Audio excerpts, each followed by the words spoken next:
Hi, I'm Giget, And I'm Fidget. and you're listening to Obsessively Focused. If you like the show, subscribe to our YouTube channel, give this video a thumbs up, and share it with your friends. Today's episode is all about Katowice, what happened, why, and what we took away from this first taste of international competition in 2017. Let's start with our obsessions. What's been on your mind after IEM? Gidget? I've been thinking a lot about remakes and bugs. We had a remake at Katowice in Game 1 of the G2 versus Rock series, and I'm still thinking about Riot's time travel magic from Game 3 of Cloud9 vs. FlyQuest. Hmm. I often find myself comparing esports to traditional sports. I've been a traditional sports fan for as long as I can remember, and sometimes I think we should do the LCS a little bit more like football. Wait, like, what? In terms of you want it to be a contact sport, or are you just hoping to see some Gatorade get dumped on, like, Probably or Reaper after a competition? No, neither. So in football in particular, they play in nearly any conditions: pouring rain, snow. Oh, okay. The last time I saw a delay in football, all I kept thinking to myself was, "What is this baseball? Like, get back on the field!" And in those players' defense, it was a lightning delay. I understand. But I think sometimes that if the bug is available and a known issue at the start of the match, it would definitely be more exciting to make them play with the bug in the match. A counterexample that leaps to mind is when Fnatic's Counter-Strike team was penalized for pixel walking on overpass, and this is different because Fnatic had agreed, and all the teams agreed, to report these kind of bugs to Valve, and Fnatic had apparently known about this bug for months and hadn't told anyone and broke it out in a tournament setting. So obviously in situations like that, not so great. However, I think if you know that the champion doesn't work, or I'm thinking maybe of like Aurelion Sol last season, Right. where it's like, if it's available at the start of the match, you should, and you choose not to ban it, then you should have to play against it if you're up against Huhi. Yeah. I mean, that's definitely a controversial view, but it would definitely make the viewer experience a little more smooth. Less dealing with pauses and waiting for the stream to continue. Yes. Yeah. I've also been thinking about balance returning to the Force, and by that I mean, according to Oracle's Elixir, which is a stats site for League of Legends, Red Side had a 52% win rate at Katowice, whereas across patch 7.3 for all events, he's got Blue Side winning at 52%. I'll go ahead and link the site in the description box. But it's really easy for me to get obsessed with these kinds of facets of the game, as I'm really interested in how and why this balance shifts. Lots of other people have pointed out the list of must-ban champions on Red helps explain Blue Side's success on patches 7.1 and 7.2, whereas with the nerfs that we talked about earlier on 7.3, it seems like Red is kind of picking up steam again. What about you, Fidget? Well, I'm always obsessed with statistics, like you are, but I'm also very obsessed with how exactly we should interpret them. It's great to have these numbers, but League is a really intricate game, and it's a challenge to figure out how to measure, an entire game or a team or a player. We talked a lot about, Perks got this really big trophy, this award, which was apparently really heavy. Everyone who touched it could only talk about how heavy it was. And somehow G2 is still heavier. Yeah. Well, I clearly, poor Perks can lift a trophy, but I guess not his team. Maybe, I don't know. But as far as the MVP awards go, I wonder about whether that's even a very valuable thing. It's really fun, to kind of have those kinds of awards, and I know that every other sport has this. It's really common in all of the sports to have an MVP. To get awarded at the end of a match or the end of a big tournament or a championship. But I don't totally understand how much sense it's supposed to make. Like in League, if an ADC gets a pentakill, and performs really well, all of that individual skill is the result of the team also helping that one player perform perfectly well. We have supports that are giving heals and shield. We have tanks that are blocking damage and keeping that person safe as they're performing all these amazing feats. So I don't totally understand it. Like for a quarterback to get this credit for throwing 300 yards in a game or something, that's great for that quarterback, but it also requires that the quarterback's line is preventing that quarterback from getting sacked, and that the receivers are outperforming their cornerbacks and catching the ball and stuff. So I'm going to Yeah. stop you. Okay. Because one of the things that I think works really well about football statistics in particular is that the receiver and the quarterback each get credit for a completed pass. So if a quarterback throws a 30-yard pass and the receiver catches it, each of them gets 30 yards for their stats. So we would track passing yards for a quarterback, receiving yards for a receiver, and then rushing yards for a running back, so that there's a little bit more of an ability to cover everyone's performance. Okay, that makes a ton of sense. But in some ways, it really highlights exactly what I'm saying, that these good performances are really a team effort, and the credit has to go to more than just the one player for the performance that was the result of multiple people's effort towards that goal. I really care about this a lot on a personal level, because I think that in League, especially in the lower elos where some of us happen to be a little stuck, that there's really this problem with players that think too much about the game just in terms of these individual performances. We have players that think a whole lot about their KDAs, their CS, and their stats and so on, but they don't really think about this more abstract idea of what happens when the players work together, because there just isn't a numerical metric for baiting or sacrifice plays or roaming or vision control and all these other things. We talked a few episodes ago about the role of KDA in terms of analyzing the regions and the teams this year, and some of the appropriateness or applicability of that. And I wonder if MVP awards are kind of another facet of that same problem of focusing just too much on individual performance and a narrower view of the statistics. And as much fun as those things can be, and as useful as they can be to helping explain certain really specific kinds of questions, maybe, or explain the answers to specific kinds of questions, I really do wonder about all these elements of the games that really just can't be captured with metrics, really that glue between the individual performances that we call teamwork. I like it. Now that we have talked about obsessions, I think it's time for us to get focused. So I want to focus specifically on what IEM teaches us about the World Arena. Do we have any hints for MSI? I kind of think that Worlds is too far away, but I have one very important question for you. Uh-oh. Are you ready to open your heart to the Flash Wolves again, Fidget? Oh, Flash Wolves, my beloved Korean killers. So I was a big believer in the Flash Wolves going into Worlds last year. I thought that they were going to do really well, and in fairness, they did not perform badly at Worlds, but they did not make it out of groups either. So right now, the Flash Wolves are the only undefeated team in the region in the LMS. They have handed losses to AHQ and J Team, which are also both good teams in their own right. So I spent some time kind of looking at how the Flash Wolves won at IEM, and sort of what some of their strategies were. And I noticed a few consistent things. Overall, it looked like the Flash Wolves really just played very solid League of Legends. They didn't have really flashy plays or really particular, esoteric things going on, but they made very few of their own mistakes, and they were very quick to recognize and punish the mistakes of enemy players. Mm-hmm. Something else that they did that worked well for their specific team came from Karsa specifically. And whenever he was on very aggressive early champs, especially assassins, that could deal a lot of damage, that was really key to their success. Graves, Lee Sin, and Nidalee and Rengar were huge for Karsa, being able to get pressure in those lanes early, and later in team fights being able to get on that back line. Whenever they had Karsa on more of a tank champion, their general play strategies just didn't work as well, and it kind of unraveled. They're used to making aggressive plays, but not kind of high-risk ones. And the other thing that can go wrong for them is when they let their aggression kind of bait them into making some risky choices. Okay, so I'm reaching for an example of a time that this has worked really well for them.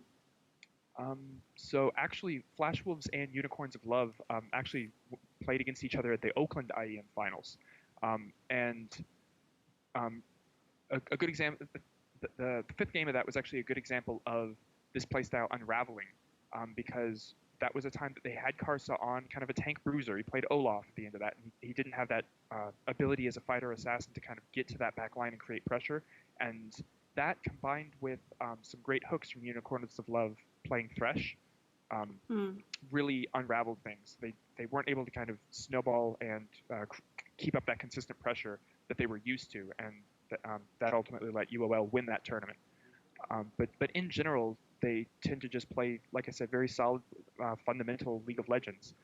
Um, they're not amazing, but they're pretty much always good, which is probably a good description of a team that makes it to Worlds but doesn't advance past the group stage. They're good, but not quite amazing.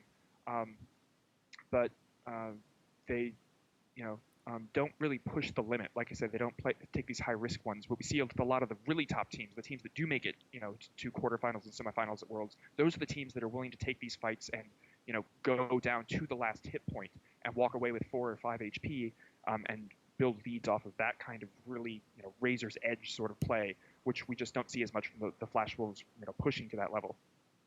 I don't know why I was so surprised to see them win Katowice. I feel like I should have been ready, and I just wasn't. I'm surprised that you were surprised. Actually, I mean, it may be that I'm you blinded by a love for how Europe. good they were. Is that it? It's the fandom of G2 that I blinds. don't know about fandom, but I appreciate the villain storyline. I like Pink, so I like the unicorns. I like H2K. The chant is fun. I don't know. I like Europe. I thought it was going to be our time, and by our time I mean their time. You're gonna have to like maybe take a look at your passport exactly and see Right. see whose time it was. But it's not totally surprising actually to me that they won because I remembered how well they did do at Worlds, and I remember the fact that they actually beat SKT in 40 minutes pretty handily, 15 kills to 3, as I recall. So Oof. it's a team that definitely has pulled out some pretty impressive performances against perhaps the top team in the world. Um, but like I say, they tend to be solid, but not always at that level of amazing. But they can absolutely pull off some amazingness. But thinking about this tournament and about some of these teams and the closeness of that performance, I wonder, Gidget, what you think about what this tournament tells us about the gap, specifically between regions. Well, I think it's concerning that the worst Korean teams match up against the best European teams, and I think Mm-hmm. it begs the question, although I feel like I know the answer about what's going to happen when SKT, KT Rolster, and Samsung show up. There are Yeah. two series in particular that I want to take a look at. I went to bat for Kongdu Monster, and then I wanted to take that back. I saw other people take back that prediction. But I do really want to focus on the Rocks Tigers. So I looked closely at H2K versus Rocks, Okay. and also G2 versus Rocks. So in H2K's series, game one, H2K was ahead, at least in kills for the early game. It was a real problem for Mickey in the mid lane. Rocks definitely played a better objective game, had better macro, and they were really, even though they were down in kills, they were forcing H2K to play really defensively. And I'll get more into this, but basically, my understanding was H2K was running what's called a cooldown comp, and they didn't execute it very well, and eventually the game slipped away from them. Okay. So for those of us who don't read as many articles maybe as you do, can you walk me through exactly what a cooldown comp is? Sure. I learned this on the IEM broadcast, but a cooldown Oh. comp is basically one where, thanks Roscarin. So a cooldown comp is one where there are multiple champions basically that need to have their ultimates to be effective in a team fight, as opposed Okay. to being able to kind of rotate and fight and siege towers. And so examples of this would be like a Shen composition, an Oriana composition, and situationally like an Ashe composition if she's the only initiation. Okay. So Okay. Makes sense. Makes sense. these teams that like don't have a lot to do between ultimates, and then as I Mm, mentioned, being forced to play defensively when you have this kind of team comp ends up meaning that you are just losing the game slowly in those windows where you aren't able to be effective in a team fight. okay. Okay. Game two was a little bit more. H2K got ahead early, maintained the lead the whole time, was able to pick up the win.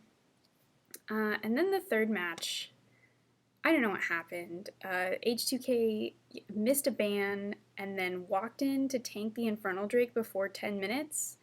And I just don't understand why. Like, all my notes say here is just why. They ended up giving up a 3k gold lead prior to 10 minutes, and I just felt like they threw it. Do you happen to know if they deliberately chose to miss the ban or did it accidentally? I've seen teams do both, and occasionally that is like a deliberate strategic choice. Right, But like to leave sometimes it's power just the picks. communication doesn't come together in time. Yeah, I don't know. I didn't hear anything about it on the broadcast, although Okay. I'm pretty skeptical of it as a strategy. Like, taking a tool out of your toolbox seems interesting to me, and I think especially on 7.3, like, I think it made more sense on 7.1 or 2, where you had so many power picks.